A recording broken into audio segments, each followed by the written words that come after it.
بسيطلات ديال الدجاج صراحه كيجيو بسيطلات رائعين بزاف. كنتمنى تعجبكم الوصفه، تابعونا.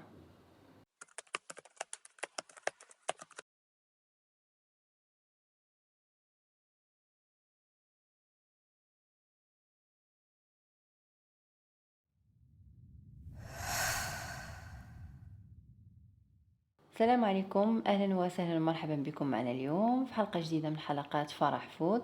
الحلقه ديال اليوم كما كتشوفوا معايا بسيطلات ديال الدجاج مالح كيجيو رائعين. انا حاولت نقدم غير بشويه نقدم لكم المقادير بشويه بشويه باش تكون مفهومه ومبسطه لاقصى درجه. فان شاء الله ندوزو للمقادير. بالنسبه لهنا عندي دجاجه فيها 2 كيلو ديال، يعني دجاجه كامله فيها 2 كيلو. عندي هنا ورقه سيدنا موسى بالعواد ديالها، تقريبا واحد 7 الوريقات بالعود ديالهم. عندي هنا بصله، وعندي هنا مليحه. بطبيعه الحال الا كنتو غاسلين الدجاجه بالملح ردوا الملح اللي غزيدو في الماء. عندي هنا تقريبا واحد 10 ديال الفصوص ديال الثومه. كتعرفوا دابا حيت هاد الدجاجه غادي تسلق خاصها ولا بدا الثومه، يعني الثومه كتحيد داك الجهد ديال الدجاج. وعندي هنا الحبوب ديال البزار، تقريبا واحد 2 معالق كبار ديال الحبوب ديال البزار. هاد الحبوب ديال البزار كيعطيو واحد النسمه رائعه للدجاج. خاص تعرفوا هاد الدجاجه ملي تكون كطيب بواحد الريحه كتعطي رائعه، خصوصا الا حافظتوا على هاد المقادير: ورق سيدنا موسى، البزار، الثومه والبصله. كتجيب الدجاجه يعني الطعم ديال اللحم ديالها كيتبدل تماما. دابا ان شاء الله غنحطها في الطنيجره ونسلقها. اول حاجه خديت الطنيجره، درت فيها الماء تقريبا واحد لتر ونص، على حسب الطنجره اللي نتوما عندكم، يا لتر ونص يا 2 لتر على حسب. فانتوما غتشوفوا. نحط الدجاجه هنايا بحال هكا، تقريبا راه ما تغطاتش بالماء كيف ما كتشوفوا. غادي نضيف ليها المليحه، غنضيف ليها الثومه، غنضيف ليها البزار، حبوب ديال البزار، وغنضيف ليها البصله، وغنضيف ليها ورق الرند او ورق الغار او ورق سيدنا موسى على هذا الشكل هذا. غنحطها فوق العافيه حتى تسلق، يعني حتى يطيب اللحم، وعاد نحيدها منه. تسلقات الدجاجه، حيدتها من داك المرق ديالها، لان في الاول كيكون ما، ولكن من بعد ملي كطيب فيه الدجاجه كيولي مرق. حيدتها من داك المرق ديالها، خليتها حيدتها تتنشفت مزيان باش تنشف ليا من الماء. خليتها تقريبا في الثلاجه واحد الليله كامله بما داك اللحم ينشف ليا مزيان. دابا ان شاء الله كيفاش غادي نخدموا بها؟ غادي نحاول ندير لها بحال هكا. كنبدا نحيد الجلده ونحيد العظيمات، وكنقي غير اللحم بوحدو كما كتشوفوا معايا على هذا الشكل هذا. نحاول نقي هاد الجليده، نحيدها راه هي طايبه مزيان. نحيد هاد الجليده مزيان، نحيدها بشويه بشويه تنقيوها كامله، ونحيدو حتى هذا اللحم، يعني غنفرزو اللحم على العظم وعلى الجليده بحال هذا الشكل هذا. انا دايره حدايا هنا واحد السبيره باش اللي نقيتها نحطها فيها بحال هكذا. حنا انا ما بغيتوش يكون مفرتت بزاف، لا انتما مازال تشوفوا معايا كيفاش غادي يكون. حنا ما بغيناش داك الدجاج يكون مفرتت، لا بغيناه يكون صاين. مازال غادي نقطعو، غنحيدو هكا طراف يكونوا صاينين، وغنقطعو بالموس. غادي نكمل الدجاجه كامله على هذا الشكل كيف ما شفتوا معايا، يعني كنعزل غير اللحم بوحدو على العظم وعلى الشحمه. نقيها مزيان ونطلقاو. نقيت الدجاج كما قلنا قبيله، ملي كنقيه كناخذو على هذا الشكل هذا. كنحاول نقطعو بحال هكا، يعني تقريبا مربعات ولا المهم على هذا الشكل. حنا بغيناه يجي بحال هو صراحه ما كتعرفيش واش دجاج في هذه البسطيله، ما كتعرفيش واش دجاج، لان كيغلب عليه كتغلب عليه لا شابليغ الفرomاج، وهذا كتجي شي حاجه اللي معلكه زوينه بزاف. فكنخلي انا الدجاج على هذا الشكل كما كتشوفوا. واللي كيخليه لي على هذا الشكل هو انني الدجاجه كنحيدها من ديك المرق ديالها وكنخليها تنشف وكندخلها للثلاجه حتى داك الدجاج كيشد على داك اللحم كيشد على بعضياته، فكيجيني زوين انا في الخدمه. فغادي نستمر بحال هكا حتى نكمل هاد الدجاج كامل اللي نقيت على هاد الشكل.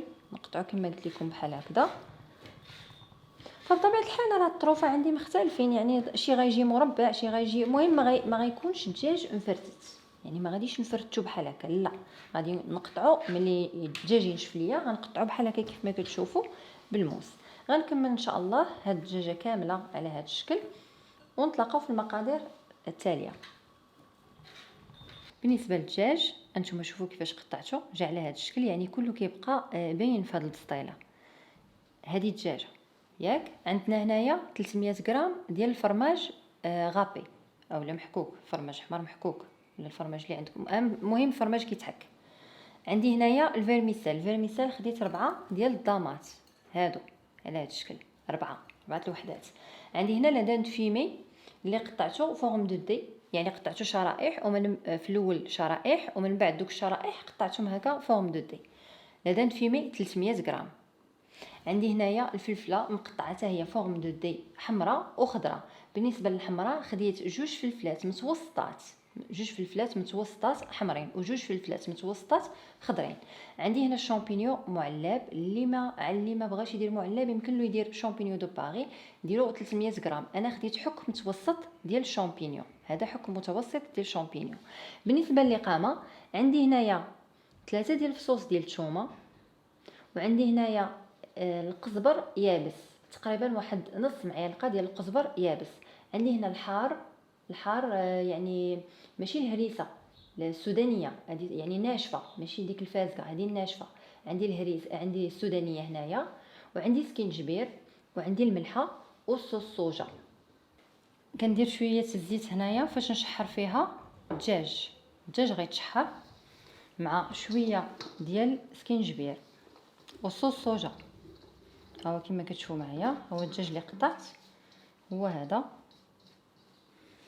غادي نشحرو الزيت درتها في المقله لتحت. دابا غادي نضيف هكا سكينجبير، تقريبا واحد المعلقه صغيره ديال سكينجبير. غندير صوص صوجا هكا على هذا الشكل. انا دائما كنخدم الصوص صوجا كتكون شويه خفيفه، ما كنخدمش بها ثقيله. دابا غادي نشعل عليها العافيه، وغنبقى يعني نحاول هكا حتى تشحر ليا، هاد الدجاج.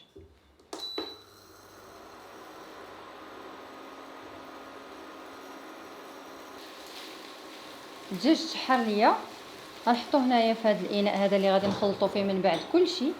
غندير هاد الدجاج هنايا،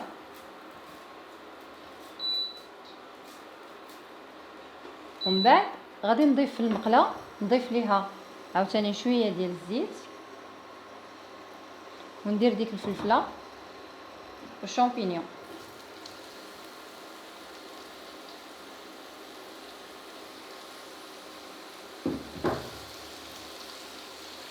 درت هنا الفلفله، درت الشامبينيون. غنضيف على هاد الفلفله والشامبينيون الملحه على هذا الشكل، لان الدجاج حنا طلقناه بالملحه، داكشي علاش ما درتش ليه الملحه. هنا لا، هنا ما كايناش الملحه، خاصني ندير الملحه في الفلفله وفي الشامبينيون. غندير سكينجبير،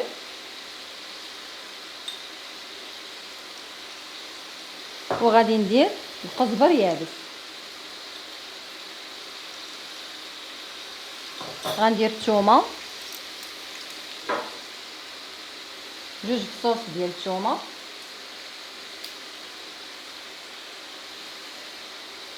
على هذا الشكل هذا.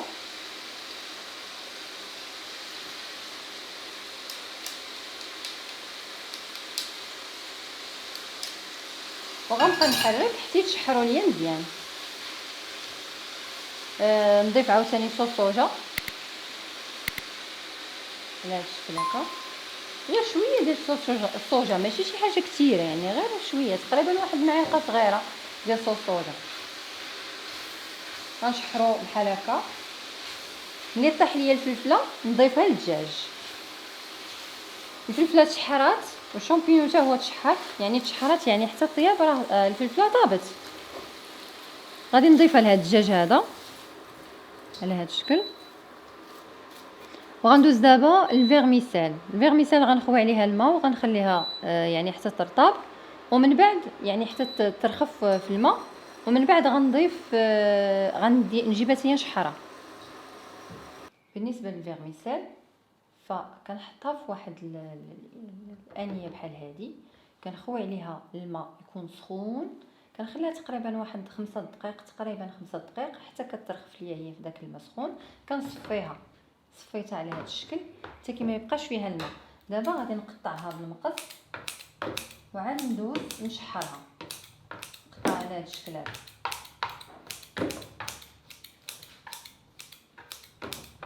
هذيك المقله اللي شحرنا فيها الدجاج وشحرنا فيها الشامبينيون والفلفله ما كاينلاش نغسلوها، يعني هذيك غندوزو فيها كلشي، غندوز فيها حتى الفيرميسيل. كندير زويته اللي غادي دير فيها تشحر فيها الفيرميسيل، كنحط الفيرميسيل اللي قطعت بالمقص على هذا الشكل هذا، وغادي ندير الاقامه الفيرميسيل كيف ما كتشوفوا ما خاصش تكون يعني طايبه لكم بالماء، لا خاصها تبقى واقفه، لان حنا مازال غنديروا لاصوص بيشاميل وهي هاد الفيرميسيل غتشرب لينا لاصوص بيشاميل، فما خاصناش يعني بحال كيما كنقولوا نعجنوها يعني ما نخليوهاش تطبخ، نخوي عليها الماء فقط ونصفيوها. غندير هنا الهريسه الحار، يعني الحار ناشف ماشي الحار، والحار على حسب الذوق، يعني كل واحد والحار اللي كيبغي.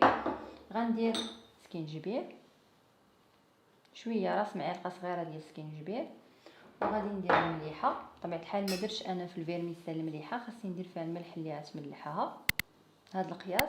الوصفه عندنا فيها الفرماج مالح، وكاين لدن في ميتا هو كتكون فيه الملحه، شويه ديال القزبر، رويس ديال المعلقه، هذه غير باش نسمو هاد الفيرميسيل ما تجيناش. وغندير قطرات من صوص صوجا.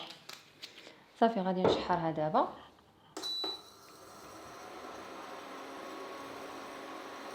الفيرميسيل تشحرات، غنضيفها المكونات كامله، الفلفله والدجاج. دابا تقريبا سالينا هادشي ديال التشحار. غادي ندوزو لهذا لادان فيمي والفرomage. شحرنا كلشي تقريبا، كاع داكشي اللي غادي يتشحر شحرناه، الدجاج الفلفله الشامبينيون الفيرميسيل تقريبا واجده لينا. ياك اشنو غنضيفوا ليها دابا؟ غنضيفوا لادان فيمي.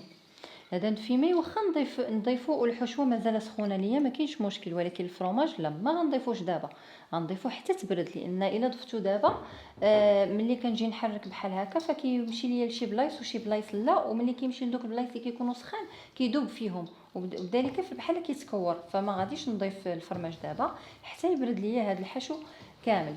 كما كتشوفوا غادي نخلط هاد لادان فيمي مزيان مع هاد الحشوه، وغادي ندوزو بما تبرد ندوزو نصايبو لا بيشاميل.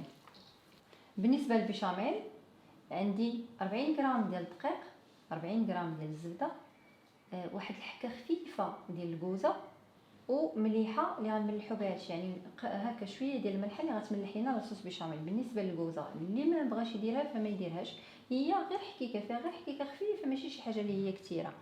فغادي دابا نشعل على هاد الكاسرونه باش تذوب ليا الزبده والطحين مزيان هما الاولين، عاد نضيف الحليب.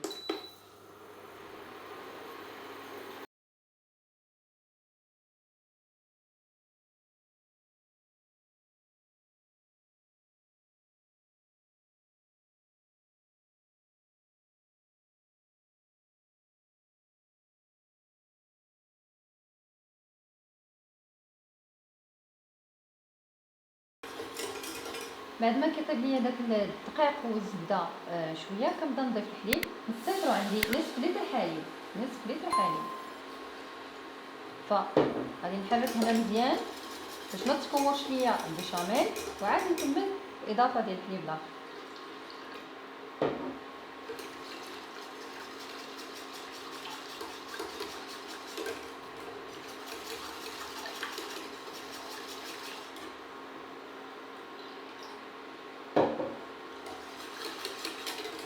البيشاميل كتبغي دائما يدكم تكون خفيفه، ومع تحرك ما تحمسوش عليها باش ما تكورش لكم، باش تجي هكا كريميه. كما كتشوفوا معايا لاصوص بيشاميل ها هي طابت، ما تكوراتش لينا، جات كريميه يعني جات زوينه، ما كاينش دوك الكويرات فيها. هو البيشاميل الا خدمتوه من الاول مزيان ما تلقاوش فيها دوك المشاكل ديال انها كتكور لكم، يديكم تكون خفيفه في التحراك.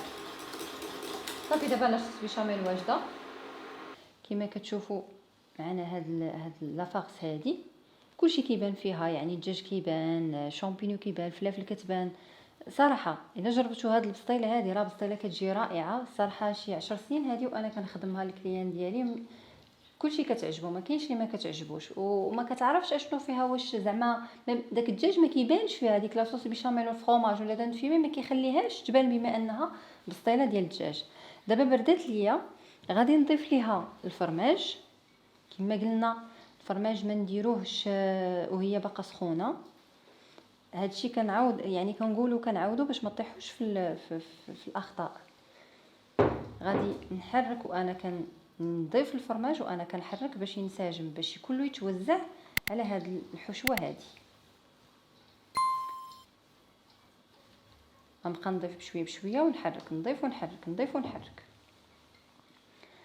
ومن بعد غتبقى لي اخر حاجه هي البيشاميل. بالنسبه للبيشاميل اللي بغى دابا حنا درنا البيشاميل، درنا 40 غرام ديال الزبده و40 غرام ديال الدقيق ونص لتر ديال الحليب. اللي بغى يضيف شويه ديال القشده الطريه، واحد معلقه ولا جوج ماشي مشكل، راها كتجي بنينه، كتزيدها واحد اللذه.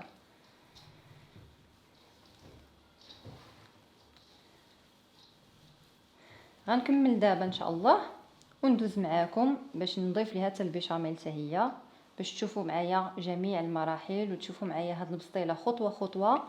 وصراحه كنتسنى التطبيقات ديالكم لانها بسطيله انا متاكده غادي تعجبكم بزاف، وهي اصلا بسطيله واعره كتجي زوينه بزاف. بالنسبه للبيشاميل دابا ضفت كلشي، يعني ضفت جميع المكونات اللي وريتكم في الاول: الدجاج، فلفله، شامبينيون، لدان، الفرماج. هادشي اللي كتشوفوا فيه راه ماشي الفيرميسيل، راه الفرماج، حيت انا قلت لكم درت الفرماج وهي بارده، فالفرماج بقى كيبان يعني توزع ليا على الحشوه كامله. دابا غنضيف البيشاميل كنبدا نضيف بشويه بشويه وكنحرك ونضيف بشويه بشويه ونحرك حتى كتشرب ليا ديك الفيرميسيل البيشاميل. وعلى فكره البيشاميل ملي كنضيفها لهاد الحشوه هادي وكنكون دايره فيها الحار، راه هاد البيشاميل كطفي داك الحار، يعني اللي كياكل الحار بزاف يزيد شويه لان البيشاميل غطفي الحار. فانا غنبدا نحرك مزيان حتى ينسجم كلشي مع بعضياته مع هاد البيشاميل هادي، وان شاء الله نتلاقاو باش نشكلوهم على شكل بسيطلات. انا غنبقى دابا نحرك حتى نكملها ومن بعد ندوزو باش نصايبوا البسيطلات. عندي الورقه، خديت الورقه ديال البخار. عندي هنا بلاطو كنوجدو قبل وكنحاول ندير له شي بلاستيكه من التحت، علاش؟ باش البسطيله ديالي ملي نحطها فيه ما تلصقش ليا في الكونجيلاتور، ملي نخشيها في الكونجيلاتور ونخرجها ما تلصقش ليا الورقه في البلاطو. عندي الزيت باش دهنه غير هكا من الوسط. وبطبيعه الحال عندي هذا السيركل هذا باش غنشد عليه العبار ديال البسطيله اللي القطر ديالو فيه 8.5 ديال السنتيم. ان شاء الله على بركه الله نقسموا الورقه على 4، غنديروا مثلثات على هذا الشكل. الورقه غتقدكم تقريبا كيلو ديال الورقه، هي اللي غتقدكم في هذه الحشوه كامله. وبالنسبه لهذه الحشوه من الافضل ملي تصيبوها تعمروهم في نهارهم، الا خليتوهم راه كيحماضوا. ديك الفلفله كتطلق واحد الحموضه، وكاين عندنا البيشاميل وعندنا الفرomاج، فداك الشيء كلشي كيدير من الاحسن ملي تصيبوا لاغوسيت ديالكم عمروها في البلاصه. ها ما عندي هادو، غادي نخبي هاد الوحدين هاد 3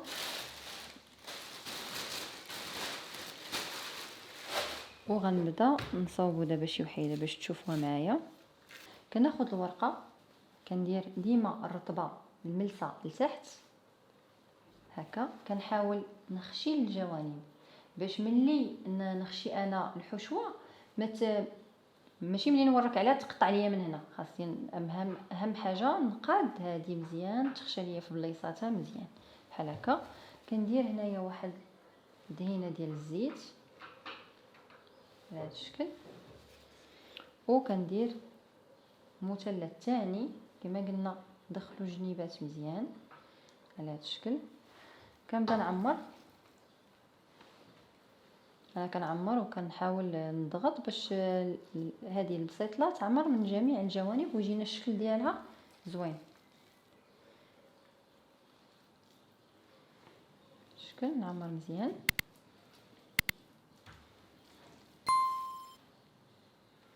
بحال هكذا.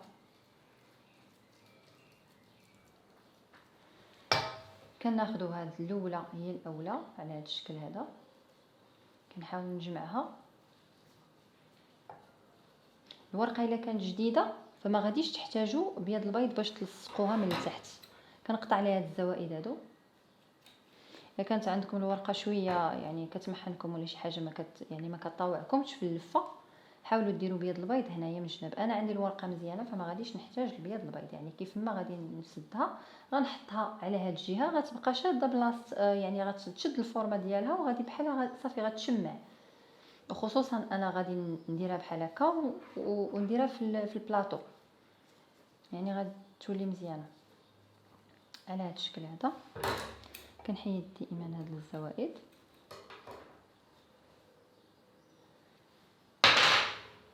هذه هي بسطيله ديالنا كما كتشوفوا معايا، هي هذه بسطيله. فانا غادي نكملهم كاملين ان شاء الله حتى تكمل لي الحشوه، ونتلاقاو ان شاء الله في ملي غنحطهم في البلاطو كيفاش غندخلهم في الكونجيلاتور باش تشوفوا معايا كلشي. كما كتشوفوا معايا لففتهم كاملين يعني درت داك المول باش نعطي واحد القياس اللي يكون كلهم يجيوني قد. كما قلنا البلاطو فرش لي بلاستيك. دابا غندخلهم الكونجيلاتور. بالنسبه باش ندخلهم الكونجيلاتور غادي نغلفهم بالبلاستيك ضروري. علاش؟ لان الا ما غلفناهمش هاد القشره هادي غيضرب هذاك البرد ديال الكونجيلاتور، غادي تشقق. ملي غتبغيو تجبدوها غتلقاوها كلها مشقه. هذاك الشيء علاش انا وجدت هنا بلاستيكه. غادي نخشيهم بحال هكذا باش ما يتشقوش ليا في الكونجيلاتور على هذا الشكل.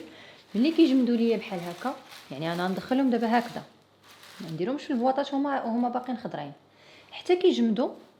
عاد ديك الساعه كنهز ناخذ بواطه ونبدا نستف فيها داك. بالنسبه للبواطه استفي كيف ما بغيتي ملي يكونوا جامدين، ما كاينش مشكل، ما غادي لا يتلاصقوا لك لا حتى شي حاجه. وبالمناسبه فانا كنبيعهم جامدين. اغلبيه الناس اللي كياخذوهم من عندي فكياخذوهم من عندي جامدين. وبالنسبه للناس اللي بغاوهم طيبين فديك الساعه كتكون سير كوموند يعني. دابا ان شاء الله غادي ندوزهم للكونجيلاتور، نخشيهم في الكونجيلاتور. غادي ناخذ واحد شي وحدات من هنايا، واحد 4 ولا هذا باش نوريكم نطيبهم وتشوفوهم كيفاش غيكونوا وهما طيبين. صراحه كنت غندخلهم الفران وقلت من الاحسن تشوفوا معايا هاد اللقطه هذه باش ما تفوتكمش. بالنسبه للبسطيله فكما قلت لكم ما سديتش بالبيض البيض. علاش؟ لان كانت الورقه عندي جديده. ملي كيف جمعتها وحطيتها على هكا على القاع ديالها جات مزيانه، جات هكا مسدوده. فكنحطهم بحال هكا. انا اصلا البسطيله كما شفتوا دهنتها بالزيت، يعني ما نحتاج دابا ندهنها بالزيت، مدهونه. فغادي نحط داكشي اللي غادي خصني وغادي ندخلها الفران ان شاء الله. كما قلنا العافيه تكون متوسطه. المده ديال الطهي ديالها تقريبا نص ساعه ديال البسيطه ان شاء الله، وتكون واجده في الطياب ديالها. اذا بما طيب ان شاء الله نجبدوها ونشوفوا كيفاش غتكون دايره. وانا متاكده هاد البسطيله واعره وجربوها وعلى حسابي. هاد البسطيله هي باش كنخدم مده ديال 10 سنين زعما الحمد لله. واحد البسطيله اللي كلشي كتعجبو، واهم حاجه ما كتعرفيش شنو فيها. علاش؟ لان الفيمي والصوص لا صوص بيشاميل والفرomاج وهذا ما كتخليش لينا يبان الدجاج. وكما شفتوا ما فيهاش واحد العطريه اللي هي كثيره ولا شي اقامه كثيره ولا، يعني كتجي رائعه. جربوها ما غتندموش عليها ان شاء الله. دابا نتسناو بما تخرج من الفران وتشوفوا الشكل ديالها النهائي. وصلنا لنهايه الحلقه. كما كتشوفوا معايا هادو هما البسيطلات، هذا هو الشكل ديالهم. صراحه بسيطلات كيجيو رائعين بزاف. المذاق ديالهم كيجي بنين بزاف، كيجيو مختلفين على جميع البسيطلات ديال الدجاج اللي كتعرفوا. كنتمنى تجربوهم. كنقول لكم بالصحه والراحه وشهيه طيبه. ما تنساوش بالنسبه للناس اللي ما كيوصلهمش اشعارات يعني بالنسبه لليوتيوب وهذا، راه درنا واحد لاشين جديده في الواتساب. يمكن لكم تدخلوا تابوناو فيها باش حتى اللي ما توصلش بالاشعار في اليوتيوب يتوصل به في الواتساب. كنقول لكم شهيه طيبه والى اللقاء.